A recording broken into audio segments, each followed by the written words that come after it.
Amados irmãos, amados amigos, o Senhor te abençoe e te guarde.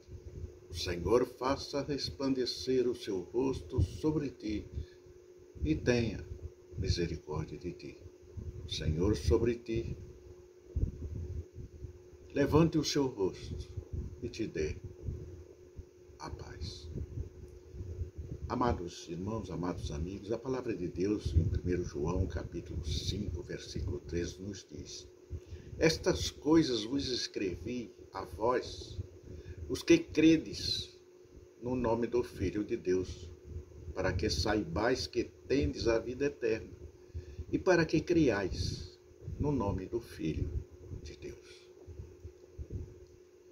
Observem que o Espírito Santo de Deus na pessoa ditou todas as Escrituras Sagradas, toda a Bíblia Sagrada foi inspirada, não é?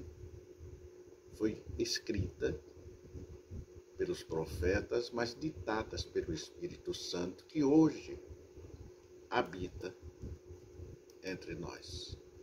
Esse Espírito Santo, ele nos convence a aceitarmos a Cristo como nosso único e suficiente Salvador. Mas existem muitos casos em que a pessoa levanta a mão, faz o sinal, mas não há uma conversão. Não há um convertimento espiritual, mas sim emocional.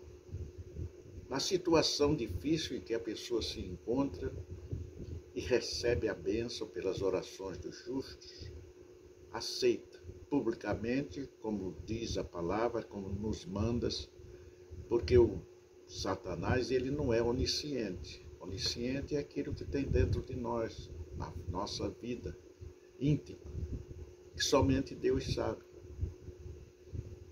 E então ele opera emocionalmente e depois começa a mostrar aquele caminho do passado que continua negro e escuro. E o Senhor deseja que seus filhos saibam que são salvos, lavados pelo seu sangue derramado ali na cruz do Calvário. E ele nos mostra isso através da sua palavra, como foi lida agora, não é? Como foi lida, está escrito na palavra de Deus. Mas para abalar o crescimento espiritual dos cristãos verdadeiros, Satanás lança dúvidas sem fundamentos em seus corações. Desculpe. Um fato a ser considerado seriamente, meus irmãos, muito seriamente mesmo, é o daquela pessoa, né, que está dentro da igreja, que professa ser cristão, mas não demonstra as evidências de que Cristo transformou sua vida. Olha, eu tinha um hábito muito sério de quando eu via uma pessoa muito santa na igreja, eu ia atrás da vida da pessoa. E nós morávamos aqui já, não é, nesse lugar que hoje moramos, e havia uma mocinha que sempre frequentava um trabalho que nós tínhamos aqui, e ela era mais santa do que todo mundo. E eu procurei saber onde ela trabalhava, onde ela estudava, e fui atrás. Olha, foi decepcionante. Foi decepcionante. Entendeu? Então, Satanás, ele oferece todo o passado para que o presente diante da face de Deus seja obscuro, seja apenas carnal e não espiritual. Satanás está aí, ele lança dúvidas. E provavelmente não é um cristão verdadeiro. Foi emocional a sua conversão. Nunca foi salvo. Em 1 João 2,19 ele nos diz: saíram de nós, mas não eram de nós. Porque se fossem de nós, ficariam conosco. Mas isto é para que os manifestasse que não são todos de nós. E há um versículo na Bíblia que diz: muitos serão chamados e poucos escolhidos. A salvação do cristão tem dois tipos de evidências. Quem crê no Filho de Deus, em si mesmo tem um testemunho de quem a Deus não crê. É mentiroso. E o fez, porquanto não creu no testemunho do seu Filho. É o Filho que Deus deu para nos salvar. Quem crê em Deus tem a salvação. Quem se engana, porque não engana os cristãos, não engana o pastor, não engana ninguém. Está enganando a si mesmo. Em Romanos 8,16 diz: o mesmo Espírito testifica com o nosso espírito que somos filhos de Deus. Nós erramos.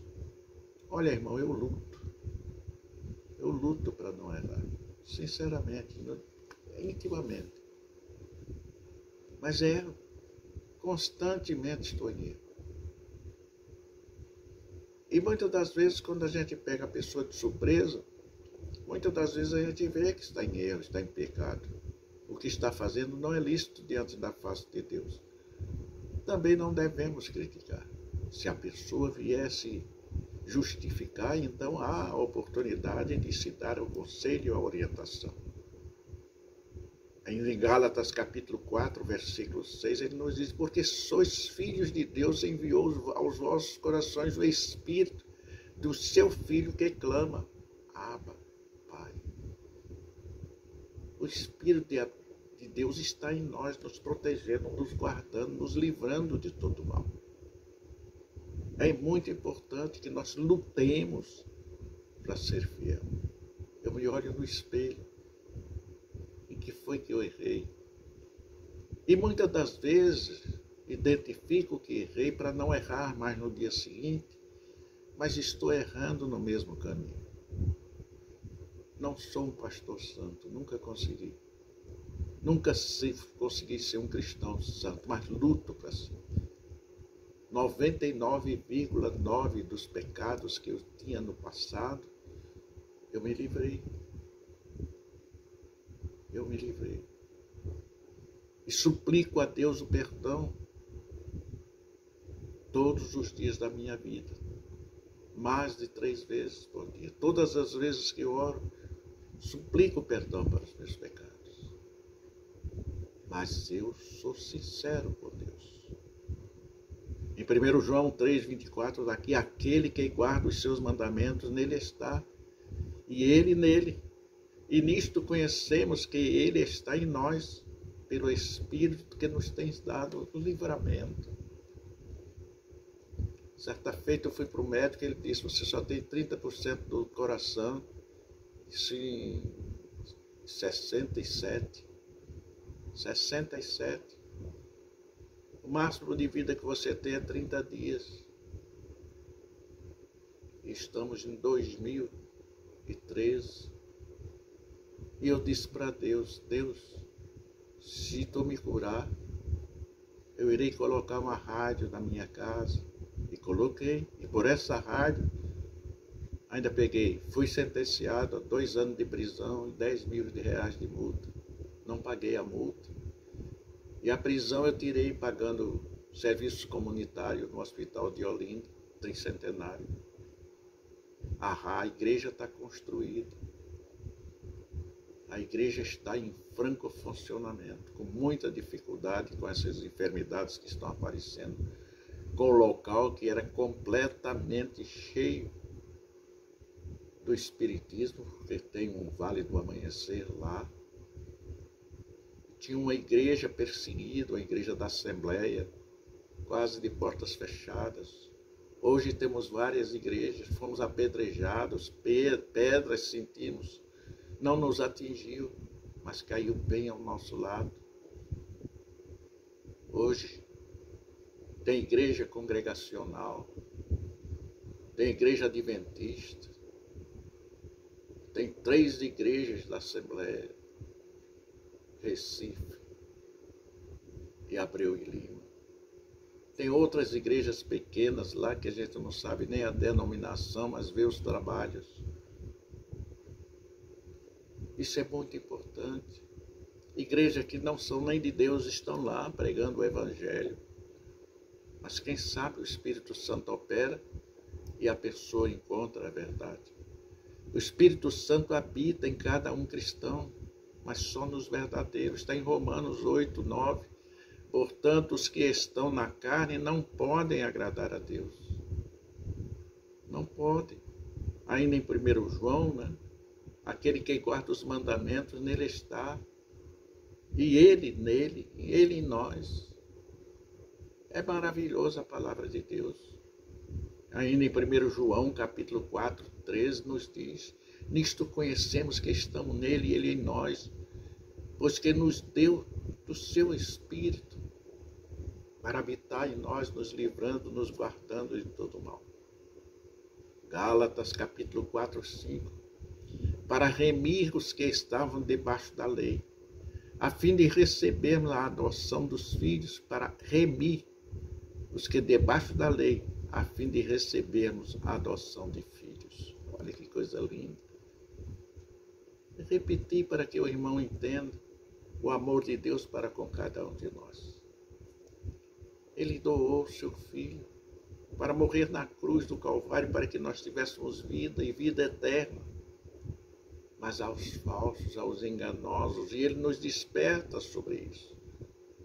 Ainda em 1 João, capítulo 5, no versículo 13, o Senhor respondeu-lhes, pois, a Simão Pedro: Senhor, para onde iremos? Para onde iremos nós? Tu tens a palavra da vida eterna, e nós temos crido e conhecido que tu és o Cristo, o Filho do Deus vivo.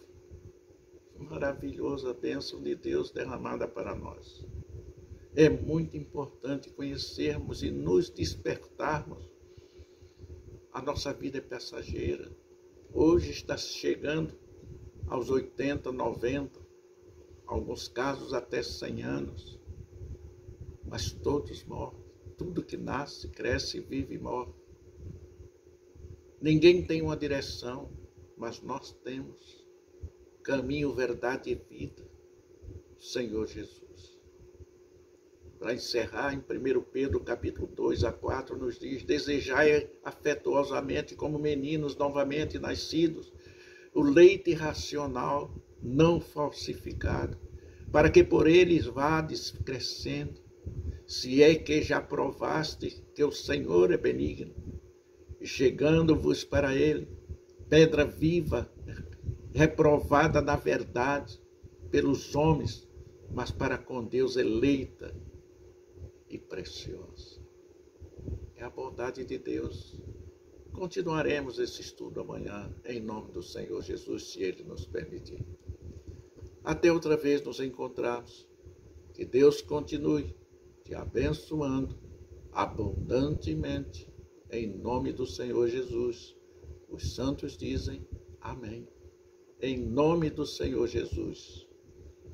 Amém.